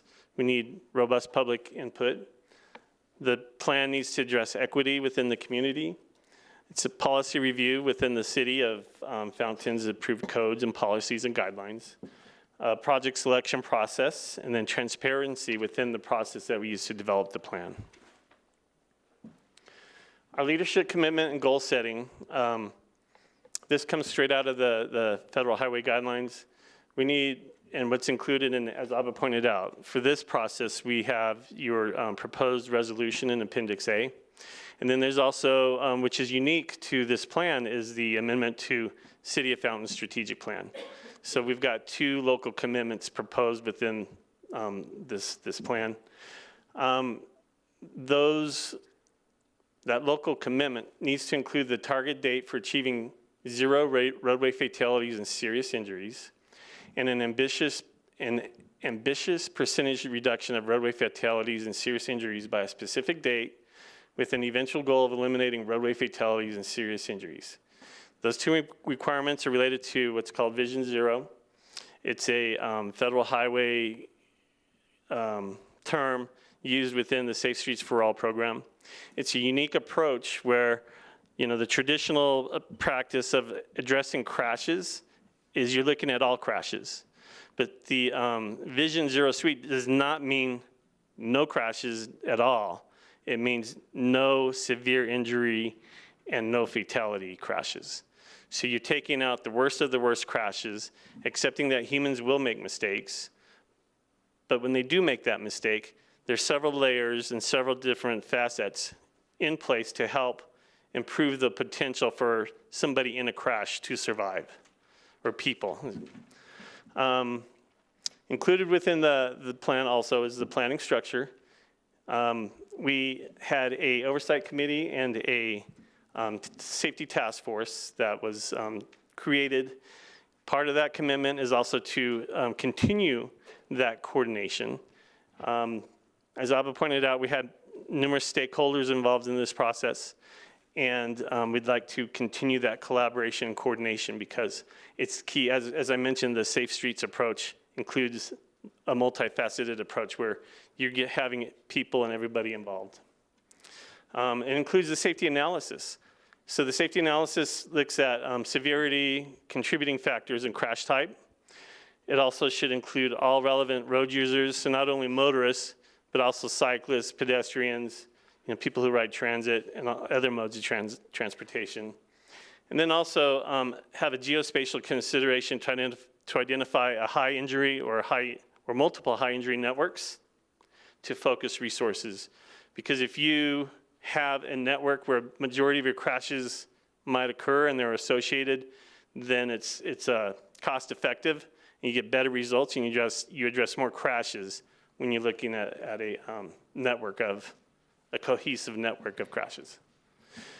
Our projects include engagement and collaboration. If you attended our open houses, it might have seemed a little bit sparse, I might add, in person. But what we did unique to our project is an online open house that we kept open for 30 days after each in-person open house. And we're going to go over the statistics later, but we actually had a pretty robust attendance and people reviewing and people commenting online. So, you know, maybe not a lot for those, and I know some of you attended our meetings in person, but we were much more successful online. As Abba pointed out, we had a lot of stakeholders involved. We had CDOT, our first responders, school districts, El Paso County, PPACG, Pikes Peak Area Council of Governments, city staff, technical and administrative, and then what's omitted here is also Fort Carson was a key stakeholder. The plan is also supposed to address equity considerations. We made sure that we considered that. Luckily, the City of Fountain and the federal government has identified, you know, the criteria that met the equity, places we should focus on. Those were included in our analysis. We used we had 2 community surveys. One of them helped us identify how equity should factor into the scoring of projects, and we used that to weight the projects when we developed our recommendations. And then policy and process changes, another requirement where we looked at existing city codes, city guidelines, and elements that look good, things that we may want to consider, things that would help us slow traffic.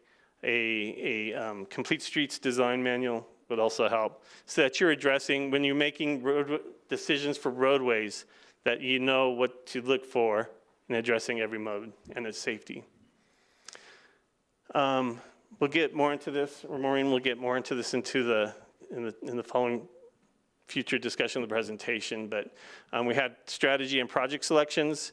A lot of detail went into that, and we will show you the projects that kind of rose to the top and prioritized, and then the progress and transparency. Our project also has a dashboard. If you visited the website and went to that application, you can look at trends, you can look at exact locations, you can look at type of crashes, and it gives you all the details that you need. When you're doing the strategic plan report, it'll help staff identify, okay, this is how we've done. It does need updating annually or every other 2 years, depends on how you want to use it. But it's a good tool to help you identify how you're doing, where crash locations are, what the severity is, and what type of things are going on, and then you know what kind of projects to implement to address them. With that, I'll pass it on to Maureen Paz de Rougeau. Right, advances. Okay. I'm going to have to move this down. So I'm going to go over what were the basis for the implementation plan, which is I know what you're interested in, and Tim's covered some of this already. So we started out with 5 years of crash data, the most recent available from 2020 through 2024, and use that to evaluate and develop an understanding of fountain safety issues. So what we found was that in that period, there were 1,733 total crashes, and among those, there were 9 fatal crashes and 28 serious injury crashes, where the victims of the crash were incapacitated.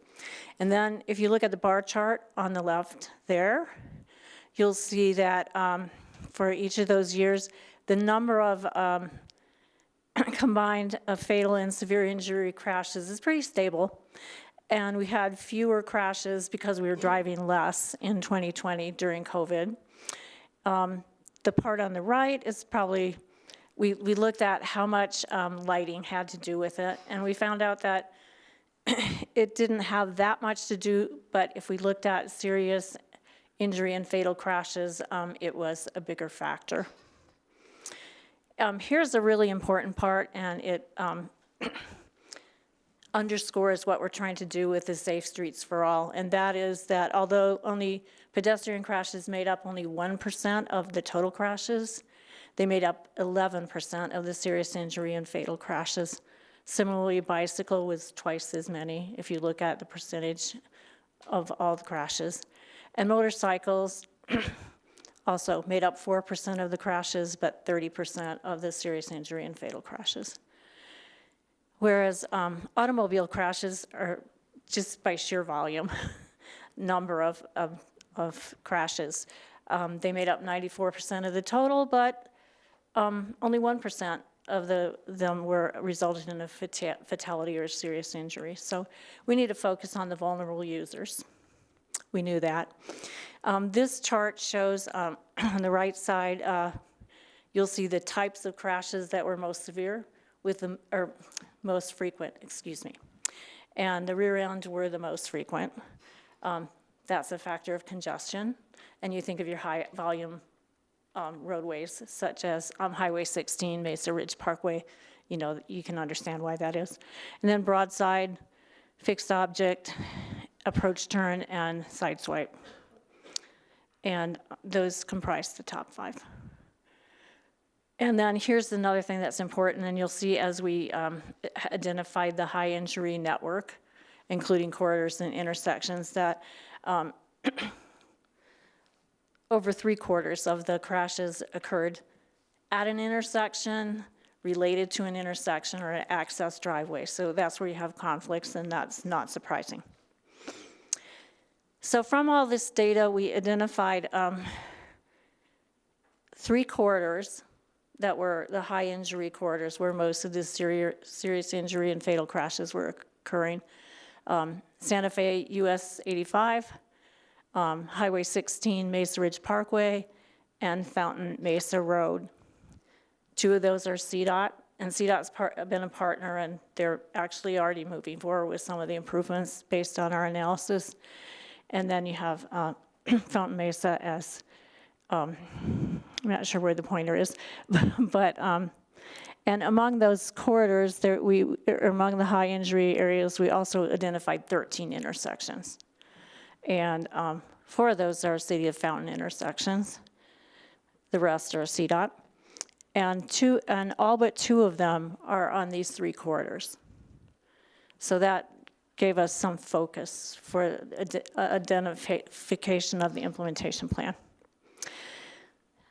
Keeping in mind the importance of the vulnerable users in the network and improving safety for them, we have a high injury network for vulnerable users as well. So you see bicycle and pedestrians.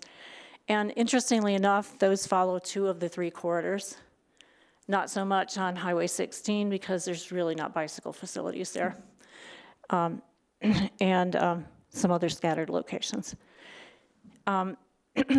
This might be useful to kind of put in focus the weighting of these locations, where you can see actual total crashes, the injury crashes, and the KSI is the fatal and serious injury crashes. So the Mesa Ridge, Fountain Mesa is by far the most crashes, most injuries, and so on. And then the next part of the table looks at those corridors as a whole. And you'll see that the high injury intersections on those are, seem to reflect that. There's 4 of the 13 on Mesa Ridge Parkway, 5 on Santa Fe, US 85, and 3 on Fountain Mesa. And the bottom part, I'm not sure if you can see that very well, but that's where we're looking at the pedestrian and bicycle involved. And again, those 3 corridors factor in. And again, the ones shown in blue on this whole table are City of Fountain facilities. So we talked a little bit about public engagement. I just want to give you some statistics so you understand how much engagement we had. Tim mentioned that we had 3 open houses. We had 2 virtual open houses with those. We also had, I guess was communication central of our thing was a full service website. And from that we launched surveys, and we had a comment map where people could identify locations and what the safety issues that they had there. We had a community survey of what you saw as the most important thing that you thought contributed to safety, like if it was distraction, if it was mobile phones, what have you. And then we had a safety priorities poll, which was important. We had people, had the respondents rank whether crash concentrations were most important, whether community input where they felt unsafe was most important, whether vulnerable users were most important, or equity. And the results that we found was that top priority was crash concentration, followed by community input, and that was factored into our prioritizing projects as we developed them. Also identified were citywide safety needs and specific locations and specifics about what the stakeholders and the public saw at those locations. So Tim kind of went over this, but the policy review did come up with some recommendations. Some of it, 4 points beefing up the model traffic code that you've adopted by the city. And then 5 maybe new things that you could do, such as establishing a complete streets policy. And really important as we develop projects to serve those 3 corridors and 13 intersections to get improvements in place there was countermeasures. And I'll just do this quickly, it's been a long night. So non-engineering countermeasures, you can think of those as programs that you're doing. It might be promotional, that kind of thing, and so they're listed here. Engineering is what you think about is physical improvements, whether it be signal timing, whether it be improvements to the roadway geometrics, crossings, that kind of thing. And even technology, where you can provide better crossings for pedestrians, for example. So after we had the countermeasures and we had the list of locations, we developed recommended improvements that would occur there. In this case, there's various improvements listed for each intersection of the 13 intersections. I should have highlighted these, but keep in mind there's 4 of them that are the City of Fountain intersections. And then we did the same thing for the 3 quarters.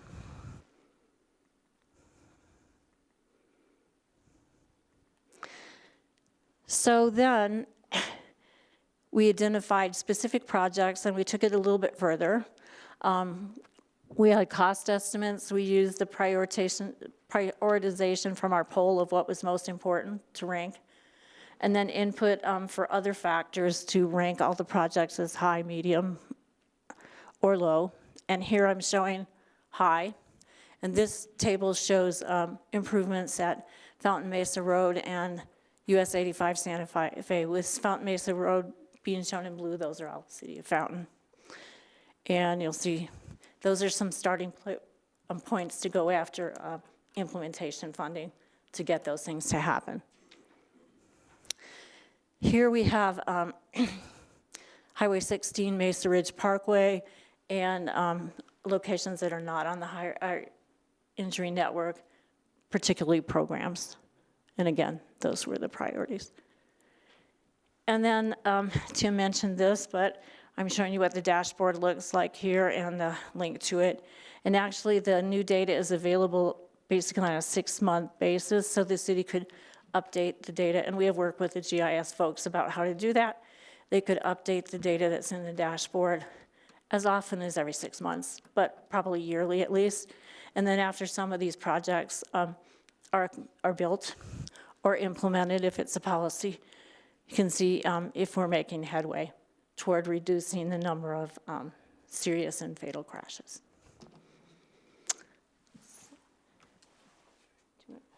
I think that's all we have for tonight, unless you have any questions. Okay, any questions or comments from council members? Councilmember Rick. Yes, you used a term I don't understand, approach term crashes. Okay. Can you help me understand what that Yeah, I means? So it's when you're at an intersection and someone's making a left turn and the through traffic hits them. So it's an approach turn of where the collision happens. Okay, thank you. And then, just for council and the public, had a conversation with Mr. Evans. The Mesa Ridge Parkway and Fountain Mesa Road. It is not only the #1 in Fountain, it is the #1 highest crash point in El Paso County and the #1 highest crash point in CDOT Region 2. So CDOT is looking at this intersection hard, that they can get their numbers down. So this is not just us looking at it, CDOT is also looking at it. Yeah, thank you, because I've had many, many conversations over the years with CDOT and the amount of crashes that are there. I've even offered to give them my idea to redesign it, and they're not listening. So Yes. I figured it out a few years ago, how to do it. But did you have something else you wanted to add? Oh, yeah, if I might, I want to tell you how much CDOT's been cooperating on this. Yeah. So in the middle of our study, they actually changed the signalization there, so they have protected only left turns because there's a sight distance issue there. So they fixed that already, and they're working with a consultant to look at a more innovative, or an innovative intersection type, continuous low intersection that would kind of move those conflicts from the left turn out by moving them over. I don't know if you've seen the intersection of Woodman and Union in Colorado Springs, but that's what that is. Thank you. Councilmember Verhoff? Thank you, Madam Mayor. I just have 3 questions. Is it okay if I just rapid fire? Let's do one at a time and give them a chance to answer. All righty. So the first one is what's the reporting metric? Is it police? Is it active police reports, or what's the reporting metric? Sure. So it's a excuse me, it's a culmination of information that's collected state, it actually goes to a state database. Talking with the police department, though, the initial report goes into, actually a private, I can't remember the name of it. It's Carfax. Carfax actually collects the crash data, and they organize it, and then we use Diexis to, they take that information, and then we use the Diexis, which is it's a application or a company that uses an application to help analyze crash data. So it takes that Carfax information, it looks at it and cleans up, makes sure that the information matches the rest of the state and that it's correct, and then that's then brought back to us to look at and analyze. Thank you. And then why was I-25 not included in this? Yes, so I-25 over the last 3 to 4 years has been under construction.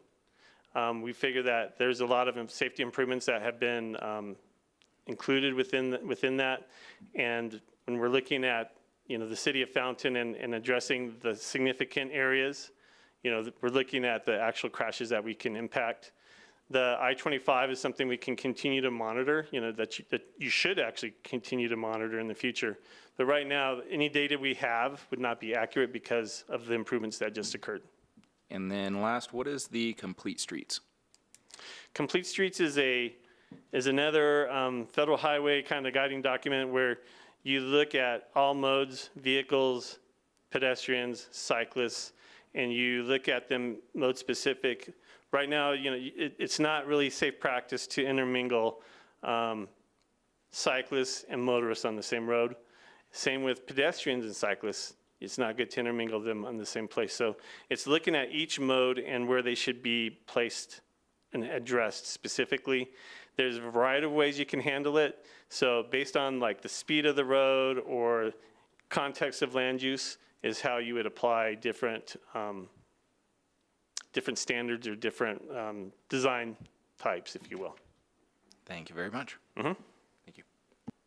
All right.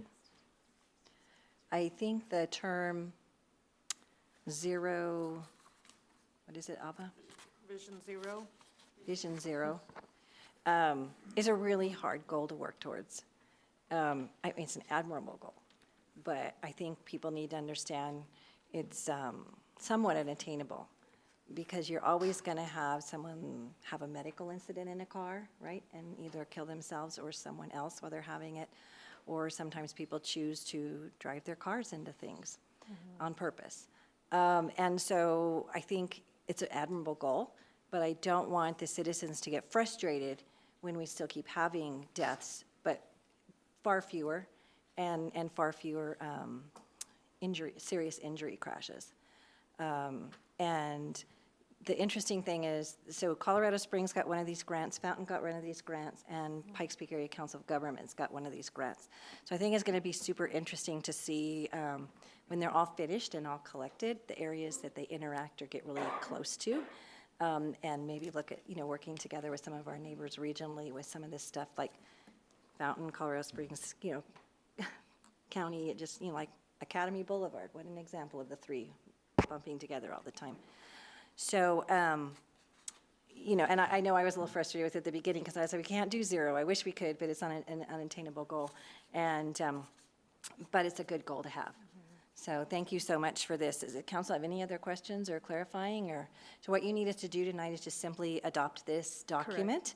And then this is going to be a document that we are using to move forward when we're applying for grants and things for projects. And you've already gotten CDOT's attention with it. Correct. So hopefully get a little bit more, right? Correct. And because And I would like to include a point that Councilmember Rick's been talking about a couple of times is sand on the roads with CDOT. We have motorcyclists having potentially serious bodily injury accidents, slipping on the sand that's in the state highways. It hasn't been cleaned up in years. So we'll just put that little plug in there for you. Make sure that, that's known. So we have trees growing in the sand by the side of the road. So, all right, Councilmember Rick? Councilmember Hersberg. Thank you. Councilmember Hersberg? No, thank you, Mayor. Okay. Any comments from anyone in the audience? Nothing? All right, any comments from anyone online regarding this agenda item? No, ma'am. Okay, all right, I'll bring it back up to the dais then. What would council like to do with Resolution 26-018 for the Safety Action Plan? Councilmember Estes. I move to approve Resolution 26-018. Okay, we have a motion. Do we have a second? Councilmember Geek. I'll second that motion. Okay, we have a motion and a second for Resolution 26-018. Is there any further deliberation? Seeing none, please vote. Councilmember Hertzberg, how do you vote? Yes. 7 yes, motion carried. Okay, that takes us on to, thank you very much for your presentation tonight and your patience. Next time we'll provide candy or something when it's going to be be that long. All right, Resolution 26-019, a resolution approving of Axon Records and Axon Standard Implementation Agreement for the Fountain Police Department. Chief Christiani. Thank you, Madam Mayor and Council. Good evening again. I will be brief. Last but not least, we'll get this done. This is a very simple resolution that we're asking for, and it's really to enhance our current capabilities through Axon. As you know, we have body-worn cameras and tasers, along with a couple of other products through Axon. And we're going to be asking for the resolution that will allow us to sign the new contract, which will be our new records management system, our professional standards, our evidence recording, and our report writing system. The reason we're here tonight is because the Fountain Police Department, at least over the last 15 years, has been piggybacking through Colorado Springs systems. And we've been using their records management system that they manage for us. These systems, this new Axon products that we're going to be going to will be our own, and we will have much more greater capabilities to manage our own documents, our own records. The main portion of this is the records management system. Everything else we kind of do already, but this is going to give us a much more streamlined way to keep everything in one app, if you will. So it's going to be a 5-year contract, and the reason we're doing it now is because we're trying to get in on the pricing that they have for the first quarter, and otherwise pricing is going to significantly increase beginning in April. Keep in mind, none of this is going to affect the 2026 current budget. This will all be done in the 27-28 budget. That's when Colorado Springs at the end of 2027 is shutting off all of their systems, I think maybe in the beginning of 28. And then so the current systems we have now will be shut off, and we would have to come up with our own way to do all of this. Obviously, Axon is the system that Colorado Springs PD and El Paso County are all switching to. It would behoove us to switch to the same system so we can all communicate together with Axon. And so that's in a nutshell what we're asking for is the approval of this resolution. Okay. Is this the product that code enforcement will be able to use also for? Yes. Yeah, report they'll do their reports in this system as well. They already have tasers and body cameras, so yes, it'll just integrate with them as well. Okay, great. Thank you. All right, any questions from anyone else? Councilmember Verhoff. Is this also one of the systems that uses AI to help write the reports as well, Chief? Yes, sir. We currently have that. We don't have a full report integration system right now as it stands. What we have now is the system translates our body camera audio into a document that the officers plug into our current report writing system, which is not Axon. But this will be the full integration of AI reporting, yes. Is with the implementation of this, is it likely we're probably going to reduce a lot of overtime for writing reports and that kind of thing? Absolutely. It's definitely going to reduce the officers' time in the station writing reports or in their cars typing on a laptop. It's going to significantly decrease that, increase the time on the officer to get back on the road, yes. Thank you. Okay. Any other questions? Any questions from anyone? I know. Your last shot, Daryl. You represent about 25,000 people. Any questions online? No, ma'am. Okay, we'll bring it back to the dais then. What would council like to do with Resolution 26-019? Councilmember Rick. Move to approve Resolution 26-019. Okay, we have a motion. Do we have a second? Councilmember Estes. Second. Okay, we have a motion and a second. Is there any further deliberation on the motion? Seeing none, please vote.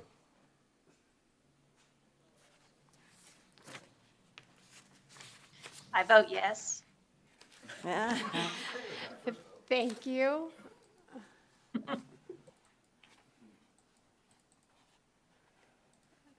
There you go. She just said she wants to stay longer.